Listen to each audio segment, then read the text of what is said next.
So this is my yerba mate, and this is what I drink pretty much throughout the day.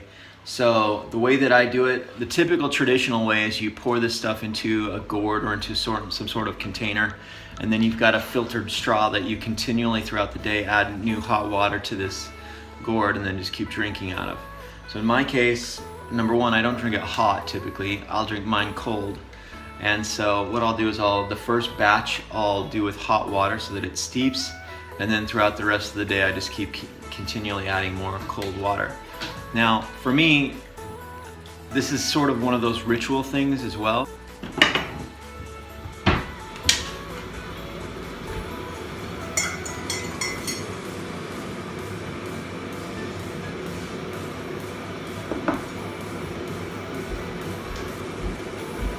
So you get your French press, and then you just take your yerba mate and just pour a little bit into your French press.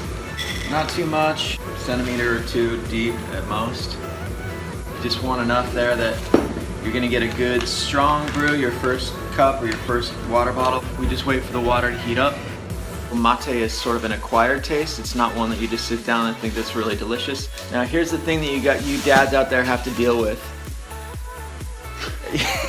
I don't mean deal with him, but you got to deal with, if you're trying to get on track and trying to stay on track, you got a lot of distractions around the house. You see a big box of cornflakes, and if you're like me, you love cornflakes and you just want to eat cornflakes. You still have to stay strong. You still have to stay strong. To stay strong.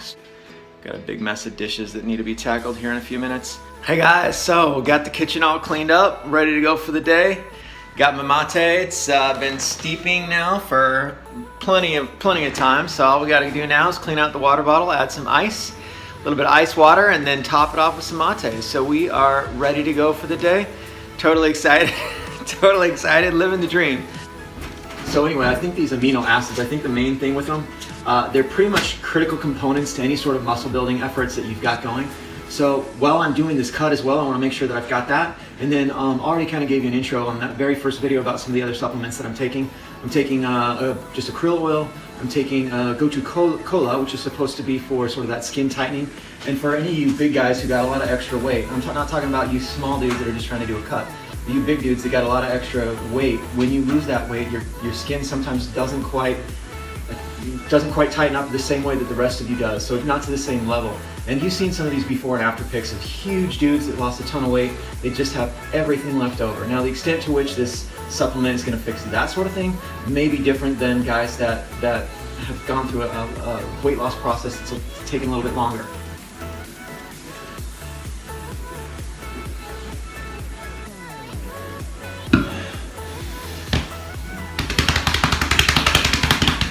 There you go. Nothing's better than a midday Sunday workout, a fasted workout at that. I had a breakthrough today, personal record with body weight dips, so not weighted, but just regular body weight.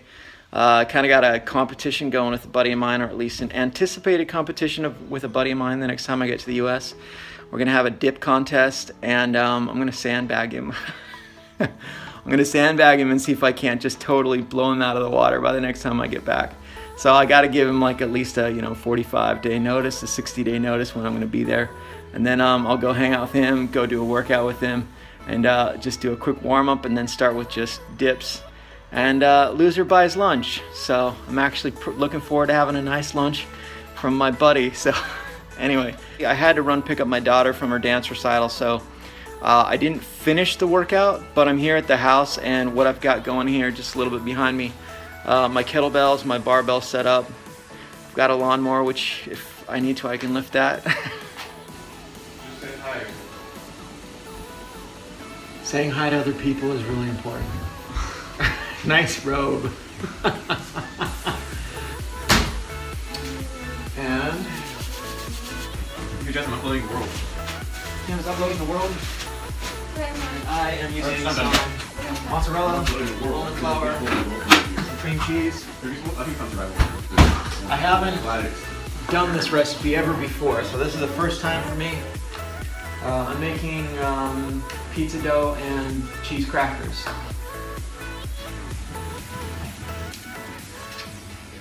Love some cream cheese. Let's pick up this mozzarella. We just got him. He's got this big old melted cheese. Look what it brought over. This one came over as soon as I said melted cheese. She just came right over. Daisy, what are you making? Making some pizza dough, cheese pizza dough. But I'm gonna make cheese pizza dough and crackers out of That this. smells good. I know, it smells awesome. All right.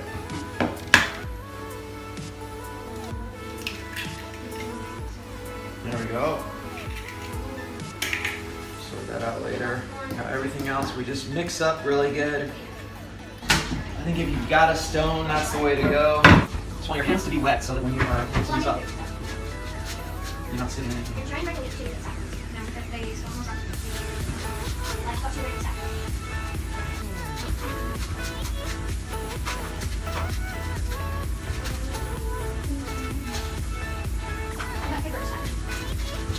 Now, if you look at this is about half the size as it might normally be. Obviously, I haven't doubled the recipe or anything. This is just one setting.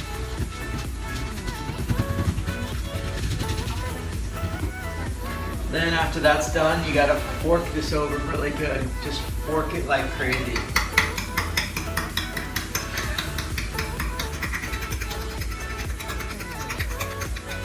All right, I think that's been forked over enough now. All right, so now it's ready to go into the oven. Here's a quick shot of kind of what we're looking at here. And what I'll do is I'll just cut this up into slices here in a few, and we'll use those to dip into our fresh salsa, which we're gonna make right now. All right, ingredients, we're gonna do fresh tomatoes, some vine-ripened tomatoes, some leftover little cherry tomato things, Roma tomatoes I think they are.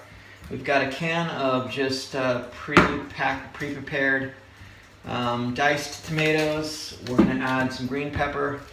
We've got an onion, cloves of garlic. Oh, I'm rethinking, this is the first time I've done this recipe, but I think I probably needed to go a little bit thinner even on this. Just flipped it over. So far it's not too sturdy, so I'm wondering how that'll be. I'm sure it'll be delicious, that's no question it'll be delicious, just the consistency with which that ends up being good for dipping into salsa. We'll find out here in a minute. All right, there's our timer for this pizza dough. These crackers.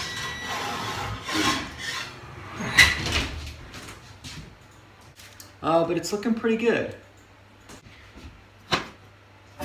I'm cutting these because I'm going to give these just a bit of a sort of a head start with that blender. Because the thing about the blender, you don't want to blend for too long, especially if you like the chunkier version. You just want to jog your blender a couple of different times. But in my case, I don't mind that it's a little bit less chunky.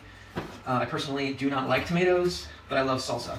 So if you just have me pop this in my mouth, it'd be just terrible, but I actually quite like salsa. All right, so there's that. Let's cut this green pepper. Give that a little bit of a rinse.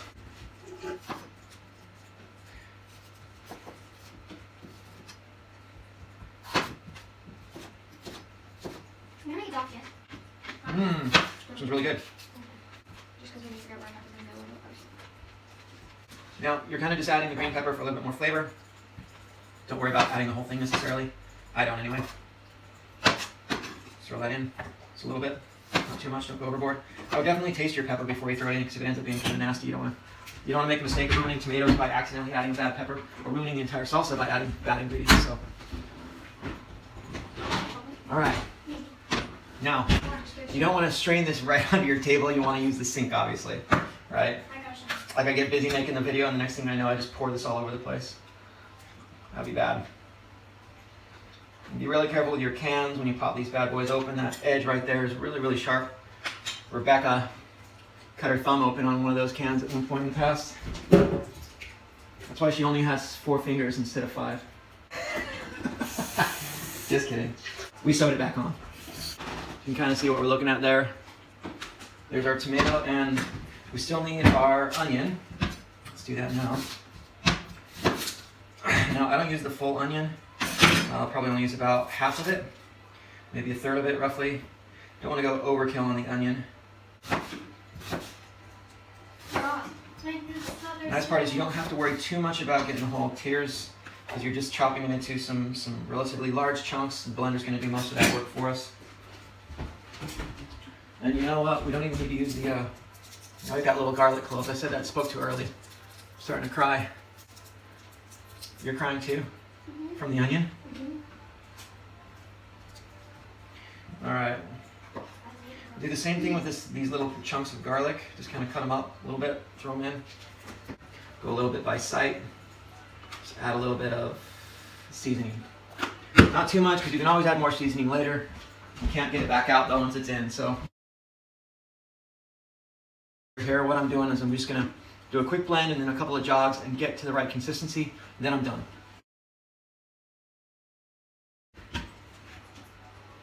Now it smells really good.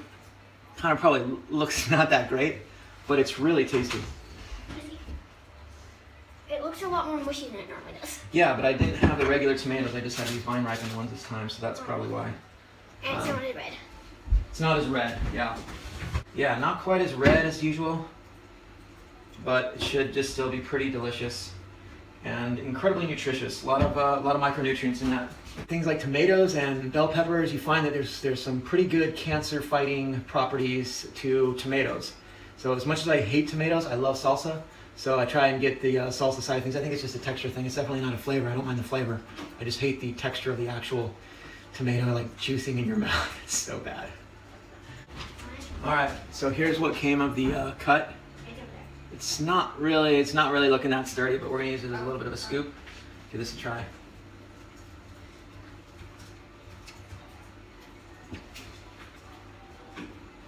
I'm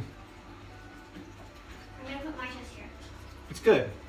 It's not epically amazing or anything, but it's good. The salsa, slightly different recipe than normal because of the vine ripened tomatoes versus just the regular big old tomatoes. But that cheese chip, the cheese chip's pretty good. Where's the chips? The regular tortilla chips are in there.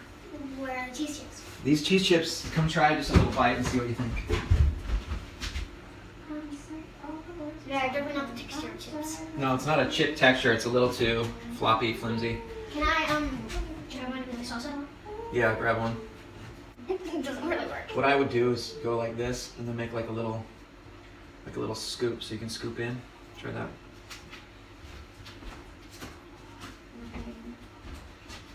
Do a scoop.